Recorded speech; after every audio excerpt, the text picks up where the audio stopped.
আমরা স্বাধীন না, আমরা কথা বলতে পারি না, আমাদের কথা বলার সুযোগ দেন। আমাদের মুখে গুলি চলতেছে, আমাদের মুখে টিয়ার গ্যাস ফেলা হচ্ছে, আমাদের মা বোনদের গায়ে হাত দেওয়া হচ্ছে। আপনারা সাধারণ মানুষ এগিয়ে আসুন। আমরা এই জন্য দেশ স্বাধীন করি নাই, এই জন্য 52 ভাষা আন্দোলনে আমার ভাইয়েরা নামে নাই। আজকে ঢাবি রক্তাক্ত, আজকে জাবি রক্তাক্ত। কিভাবে বসে থাকেন আপনারা? দেশের মানুষ, আপনারা নেমে আসুন। সর্বস্তরের মানুষের প্রতি আমার আবেদন, সর্বস্তরের মানুষ নেমে আসুন। আপনাদের সন্তানরা আজ বিপদে, আপনাদের ঘরের সন্তান নেমে গেছে। আপনারা যদি আজকে না আগে আসেন, বাংলাদেশ আর কোনোদিন মাতৃভূমি আমার স্বাধীনতার মুখ দেখবে না। আমরা যে স্টুডেন্ট, আমাদের সবচেয়ে বড় শিক্ষার পরিচয় হলো আমরা অ্যাম্বুলেন্সগুলো ছেড়ে দিচ্ছি, আমরা আন্দোলনগুলো সরিয়ে অ্যাম্বুলেন্সগুলো যেতে দিচ্ছি। ওনারা এইটারই সুযোগ নিতেছে। ওনারা এখানে সরকারি কর্মকর্তা এসির বাতাস খাইতে যাইতেছে, আমরা পোলাপেনগুলি না খাই 4 দিন 3 দিন এখানে বসে আছি।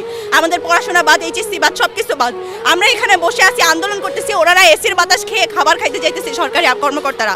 আপনাদের দেশের মানুষের কাছে আমাদের একটাই আবেদন, আপনারা নেমে আসেন।